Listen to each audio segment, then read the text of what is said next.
In the meantime, President Biden is issuing a year-long continuation of the order declaring a national emergency over drug trafficking. Yesterday, the president announced the Emergency Economic Powers Act will remain in place for another year, claiming drug trafficking into the U.S. is still a major threat to tens of thousands of Americans dying annually due to overdoses. Many critics claim most trafficking is happening at our southern border, calling out the administration for failing to enforce policies at the source to stop it.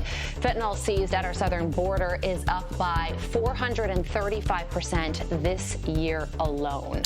Let's bring in Robert Charles, former Assistant Secretary of State for George W. Bush and former Naval Intel officer. Robert, remember when Barack Obama's DHS Secretary Jay Johnson admitted in 2019 that numbers like these are cause for concern? Quote, "I know that 1,000 apprehensions overwhelms the system, and I cannot begin to imagine what 4,000 a day looks like, so we are truly in a crisis." If 1,000 per day is a crisis, Robert, what is 8,000 per day? Which is what we saw just this weekend.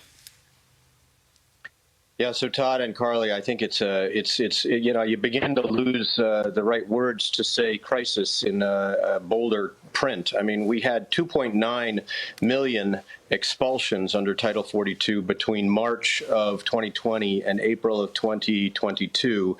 And I think what happens is if you send a signal to the world, and in particular to this hemisphere, that you don't respect your own sovereignty, then people will pour in. There are caravans now of buses headed our way. And don't think for a minute that this is just a Texas problem. I was just in Texas, but it's not just a Texas problem. Every state today is a border state. And then look at the other side of this and look at the drug problem. It's contradictory to say on the one hand that you think we have a drug crisis, and on the other you're going to keep the border open.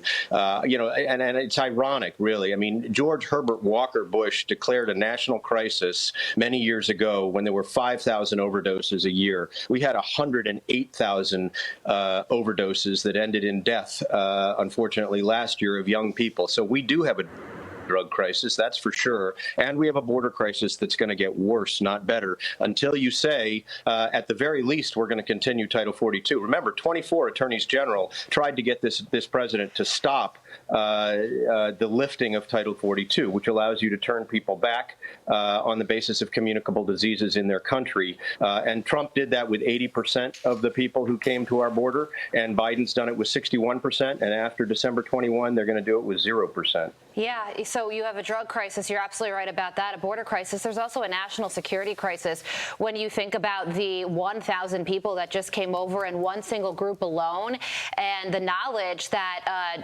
these Mexican drug cartels typically use large groups of people to distract Border Patrol so that they can sneak other people and drugs in other areas of the southern border. I mean, when you look at this footage that we're showing on our screen of this massively long line, and we've seen footage similar to this, but it seems like we've never seen anything like this before.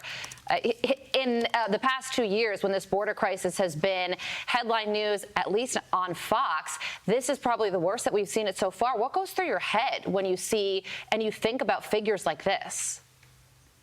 But my concern, Carly, and you're exactly right. I mean, these are huge numbers by themselves. My concern, though, is that it could actually get worse. And the reason it gets worse is because we're effectively issuing an invitation to all of the citizenship advantages that come with being a citizen. I mean, what we're saying is that if you get to the border, we're going to effectively treat you like an asylee. You'll be released more likely than not. There is another Title 8 that they could use, but I don't think they use it very much because it's for actual crimes committed. But the bottom line is that you're releasing those people into the United States, and how many of them do you think in 2 or 3 or 4 or 5 years when their hearing comes up are actually going to show up at that hearing? They're going to disappear into the fabric of the country, and this administration actually is shipping them by bus around the country, so they may show up outside your studio. I mean, this is the problem. We've got a real national security issue here that has twin elements. It has to do with the trafficking of people, and it has to do with the trafficking of drugs, and this administration is AWOL. The Biden administration improves the optics by getting the people away from the border, but just spreads them out throughout the country, making the problem significantly worse. To your point, they're never coming back. We're never going to find them. They're going to be in the shadows. Meantime, got to get your thoughts on this. Part 5 of the Twitter files revealing that Twitter's head of policy believed then President Trump's tweets were violating company policy, despite many top execs believing otherwise.